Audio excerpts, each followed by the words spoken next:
चिपळूणमधल्या सभेमध्ये एकनाथ शिंदे यांनी पुन्हा एकदा लाडकी बहीण योजनेवरून एक मोठं विधान केलंय।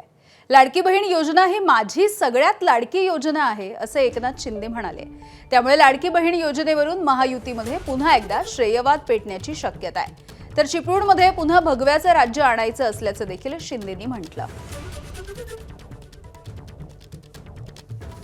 चिपळूणमध्ये आता पुन्हा भगव्याचंच राज्य आणायचं आहे।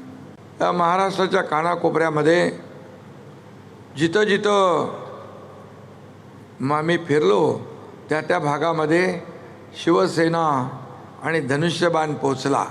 मी मुख्यमंत्री असताना 2.5 वर्षामध्ये या राज्यामध्ये जे काम केलं ते आपण पाहिलेलं आहे। अनेक विकास प्रकल्प जे थांबले होते ते आपण त्याला चालना दिली। कल्याणकारी योजनांमध्ये मला सगळ्यात माझी आवडती योजना कुठली असेल तर मुख्यमंत्री माझी लाडकी बहीण योजना। ही योजना सुरू करताना अनेक विरोधकांनी त्यामध्ये अडथळे आणले। एबीपी माझा, उघडा डोळे बघा नीट।